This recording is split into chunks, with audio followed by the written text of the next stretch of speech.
You described the close call when you tried to cash a check that was over 10 grand. Were there any other close calls that you haven't told us about? Oh yeah, one time this is so okay, so one time I bought a house and I bought a house and I was refinancing the house. So I had multiple mortgages on this house in the name of Gary Sullivan. It was the guy's name was Gary Sullivan. So it was another time when I had multiple mortgages and I was refinancing the house again. So I'd already refinanced it several times and I was refinancing it another time. I'd satisfied those loans or something and I was borrowing another loan. I forget the exact situation. I'd have to look. But what happens is I get a phone call from Washington Mutual Bank. They're from their lawyer. And he says, hey, this is Mr. Let's say Johnson. I forget his name. This is Mr. Johnson. I go, yes, Mr. Johnson. He goes, is this Gary Sullivan? Yes, what's up? And he goes, hey, look, there's an issue. We just found out that you've got they thought they were in first position. They thought they were the only loan. So we found out you've got a couple more loan or another loan on the property and you've satisfied, like I'd satisfied their loan. And they're like, I mean, this is a major issue. And I'm like, whoa, whoa, whoa. They're like, I'm going to call the FBI. I said, whoa, whoa, whoa, calm down. Let's not get crazy. Let's, the first thing I think we should be worried about is getting your employer's money back. I mean, he's like, well, yeah, I think that'd be good. I said, well, great. Give me about an hour. I'll call you back. Okay. He goes, okay. Hang up the phone. I drive straight to my corporate lawyer. He'd filed a bunch of shell companies for me. So I go straight to him and I tell him what's going on. And he says his business or his partner is a criminal lawyer. So we get in the conference room. He goes, okay, what happened? And I explain what happened. Bing, bing, bing. They now know that their loan's been satisfied and there are other lenders on the house. They know I committed fraud. And the guy goes, Jesus, Gary, this is bad. He goes, has he already agreed? But you said he agreed to let you pay him back. I said, yeah, I just need you to write up some paperwork so that he promises not to call the authorities. And he goes, okay. He said, now can legally he do that or not? I don't know. And when I said, I don't want him calling the FBI or the Secret Service, he said, well, why would he? It's just it's just a creative financing error. And I thought, yeah, okay, whatever you want to call it, make sure he's not going to go any further once I give him the 100,000 back. Let's say 100,000. So he goes, okay. And he said, all right, I'll call him. He goes, I have an issue though. He goes, we have an issue. And there's two lawyers sitting there. And he goes, Gary, the problem is you've got these other loans on the property. And I went, right. And he goes, what happens if the other lenders figure out that you've got multiple loans on the same property? They all think they're the only loan. And I went, well, he goes, can you pay them all back? And I went, no. And he goes, so what happens if they figure it out? And I go, well, then I leave town. Like that. And he looked at me, he goes, Gary, he goes, they start laughing. They go, that's not feasible. I mean, they've got your social security number. They've got your date of birth. They know your name. The FBI will find you. And I go, you're assuming I'm Gary Sullivan. And they went, the guy goes, we'll cross that bridge when we come to it. I said, yeah, my immediate problem is getting rid of these guys. Let me call that guy. He calls them. He tells them this is what's going on. They ask for $100,000. I go to a bank. I get the money out. I go come back with a cashier's check. And he says, I got the cashier's check. He sends the whole thing. We sign some paperwork and that's it. They never called the Secret. They never called. Never called the FBI, Secret Service, nobody. Would it have been an embarrassment to them? I think what happened was, listen, subprime was so dirty back then. I mean, think about all these banks were doing something wrong. And so putting out the fires becomes a full-time job because the fact is, I had this guy named, the one guy caught like the 2 million. One of his things was he actually, after he caught the 2 million and sold it to Household Bank, he came down a couple weeks later and took me and a couple brokers to dinner. And he started drinking. he actually said, he said, listen, he said, nobody wants the FBI digging through their files. Nobody. And it was like, well, why is that? I don't know if it's a, I felt like it was like everybody was doing some kind of something. They were all doing something skeezy, and they just don't want them around. If you're a legitimate business, I don't see what the problem is. But no, all of them threatened to call the FBI, and then when I gave them a way to get out of it, they immediately were okay with covering up with what was clearly a fraud. I can't imagine there's any other reason for them to do that other than not wanting the FBI to come in and discover another type of fraud. That's very possible. How much money did you blow over the years, and what were the most extravagant things you did with it? You know, I had another guy ask me this. Everybody wants me to say that I was blowing money and doing coke and I was this insane guy, but I'm a very conservative guy. I'm really I have a girlfriend. I go to the movies. We go to on some vacations. You know, what did I do? I went to Jamaica. I went to Bermuda. I went to Mexico. We went to Greece. We went to Croatia. We traveled. Even the cars. Like, first of all, you know, could I have bought a Lamborghini? Yeah, but then everybody's looking at me. People ask questions when you're driving around in a Lamborghini.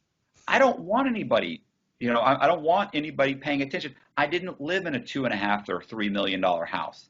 I lived in a middle class house. I tried desperately to portray a middle class existence. Look, I've dated a lot of women. That's an issue for me. They're expensive. I've traveled. I have nice clothes. I didn't have a $30,000 presidential. But I had 3 or 4 Rolexes. I've had some Cartiers. I've had, Dolce and Gabbana, shirts and pants and stuff. But I'm not that guy. And even though, what's so funny is all of that still probably sounds pretty extravagant, but I don't think it is. I don't, I mean. What was your favorite country to visit and why? Oh man, Venice. Venice was amazing. It was amazing. Yeah, I loved the no cars. I loved walking everywhere. I loved the gondolas. I like, it was just the culture was just, it was just so just, there was just so much history. It was amazing. Yeah, one of the highlights of my life was watching the Four Seasons get played in Venice.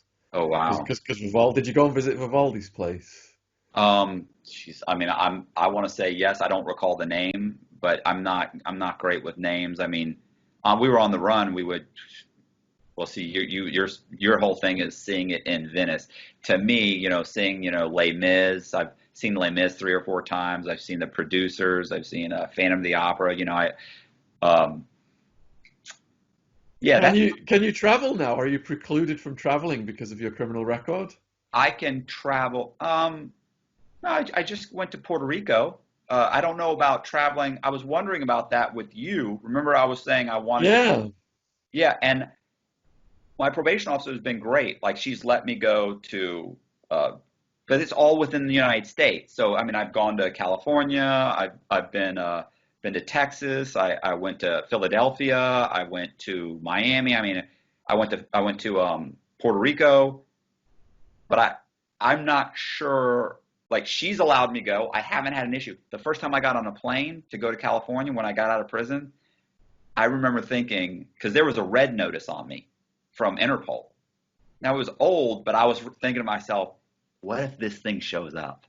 I mean, it was 13, 14 years ago, but I was like, I don't know if they removed it. Anyway, but I've had no problems, and she's been good allowing me to travel, provided that it's for some type of work-related venture. And my book, obviously, is work-related. She's had no problems with that. I was going to write and I'm a true crime writer, so, and nonfiction, and I was hired by a lawyer to write his memoir, and I've been writing stories and turning some of the synopses I have into full-length books and things like that. So, you have to do some traveling. Yeah, we'd love to get you in the London studio. We interviewed John Elite, mafia hitman for the Gambinos. They let him in the country. They didn't let Tyson in. So it's just whether they will let you in the country or not, I guess. I can't imagine. Yeah, I mean, I had heard that's crazy. Like I heard that you weren't allowed. Like if you're a felon, you couldn't go to the UK. But then I've talked to other guys that have said they were felons, and they had gone to the UK. Now, keep in mind the last time, I had the fake passports, and you're walking through with, but yeah, traveling on my to the UK, I would hope it wouldn't be a problem. I was gonna kind of assuming I'd call the State Department and try and track down first, because God, I'd hate to get on that plane, get all the way there, and have them turn me around at Heathrow or something. Yeah, it depends upon how profile you are. I was supposed to interview Pablo Escobar's son in London, and they wouldn't let him in. I think Like the they let the Amer other guy in. You said they they, let they the they let John Elite in, yeah. But perhaps he flew under the radar because people didn't know who he was.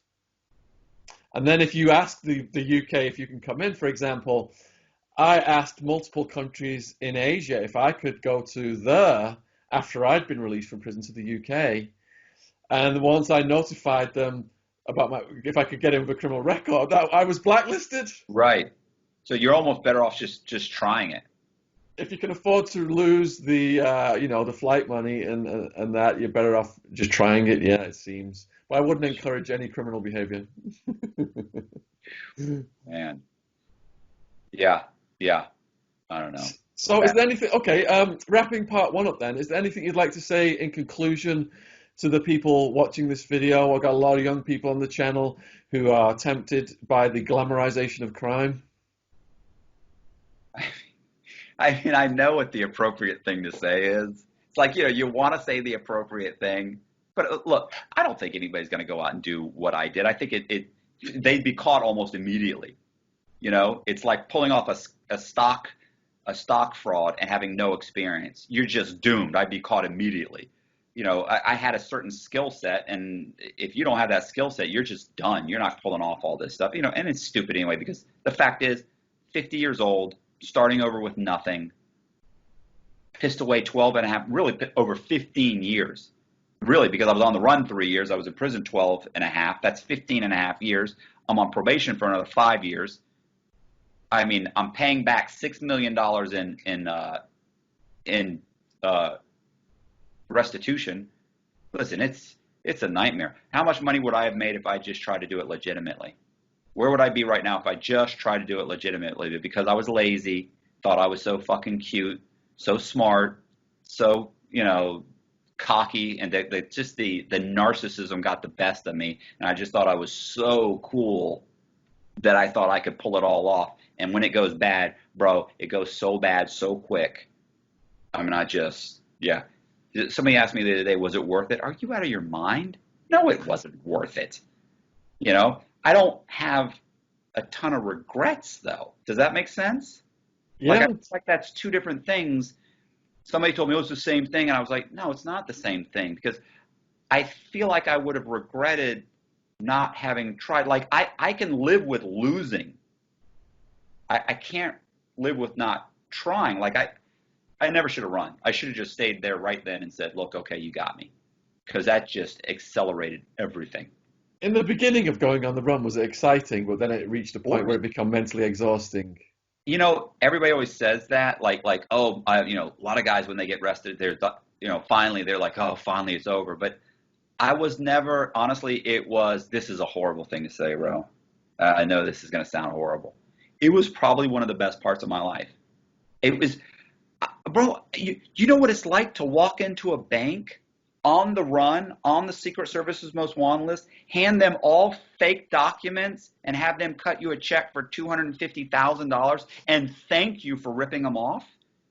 You walk through passport control and everybody's saying, hi, Mr. Eckert, how are you? Hi, how are you? Is this business or pleasure? Pleasure. I mean, you feel like James Bond. It's fucking amazing. And I know that's not the right answer, but It's an honest answer. And how do you now satisfy your need for those excitement? I've thought about that because people have asked me that before. is that I kind of, in a way, vicariously, I live through writing these stories. Do you know how? I mean, you meet with some guy and he tells you his story, and you get excited writing the story and hearing his story, and you get to experience that without having any of the danger. And you really get to, because he's excited that you're writing his story, you get to really spend time with him, and you get to ask all those little questions that you don't get to ask watching a movie. So I think that fulfills that. It's a way. It's cathartic. I totally relate. I've got the easiest job in the world, just hearing fascinating stories from people like you and other people who've got these hard-hitting crime stories. And you've got your book, and people can get that worldwide on Amazon. The Amazon. link is in the description box below the video. And why should they buy that book then? Well, because it's going to cover all the stuff that I didn't cover here. It's all the little things. It's the girlfriends. It's the traveling. It's all the stuff all the behind the scenes stuff. And listen, everybody that's bought it, I really don't do any advertising or anything. I'm selling a good bit of books. I mean, it just came out. The UK is big for true crime. Like, I've got a lot of guys in the comment sections from the UK. So definitely, and I think Amazon has a press in the UK. So definitely, definitely buy the book. I mean, listen, I haven't had anybody say that they regret buying the book. Everybody loves the book. It's great. And I can talk to you later about man. I mean, I'm working with a couple production companies. I've got some of the stories because you write just true crime too, right? Yeah, I've got my own little publishing company now, and I've gone from publishing just my story to writing about other gangsters, and now I'm publishing other books written by other people who've got their own crime stories as well. Yeah, great. A lot of my podcast guests, I'm helping them get their books out or republish their books. Nice. I've noticed that, like, my book selling causes other books I've written to start selling. Of course, yeah. And all these videos you're doing as well, it will be feeding into that. Now, if people want to follow you on socials, every author has socials. Are you on the socials? Yeah, I've got Instagram, and I've got my website is called Inside True Crime, and my YouTube channel is called Matt Cox and Inside True Crime. And it's all the synopses. I've got audiobooks, so you can go to and just listen to they're like, I call them podcasts, but they're actually short. They're synopses. They're like an hour, 2 hours. And most of those stories I also have a book for, or I'm turning into a book. And I mean, you probably hear some amazing stories in prison. All these stories I found from guys in prison. I wrote the synopses and I've turned them into books, and I had a couple publishing deals. I got some guys in Rolling Stone. Did you ever see the movie War Dogs? War Dogs. What's it about? It sounds familiar. War Dogs is a movie about these two stoner kids in Miami. They started selling arms to the U.S. government for the Afghanis and the Iraqis. They're like 21, 22 years old. Jonah Hill plays the main kid, which is called his name's Ephraim Deveroli. I met him in federal prison, and I wrote his memoir. Wow. So I've got another one we optioned. I wrote a story called it's called Generation Oxy. It was optioned to New Line Cinema. So I mean, I'm starting to have some good luck. It's a hell of a business, bro. It's cutthroat, man. It's more cutthroat than crime. But you've got the skill set to rise and the perseverance, and it's great to see that you're applying that to something legitimate. Yeah, I'm trying. So all your links are going to be in the description box below this video for all your socials. If you could email those over, that would be fantastic. And I really appreciate your time, Matt, and look forward to doing something else with you in the future. Yeah, definitely. We got to go over what happened in prison. Why am I should be in prison. My out date was 2030. And for the people watching this, please let us know in the comments what you thought of this video. If you've got questions for Matt, put them down there. Let us know if you want to see part 2, your thoughts on that. And a huge thank you to all the people who subscribed. Subscription logo. Hit the like button, subscribe, share it to a friend, right?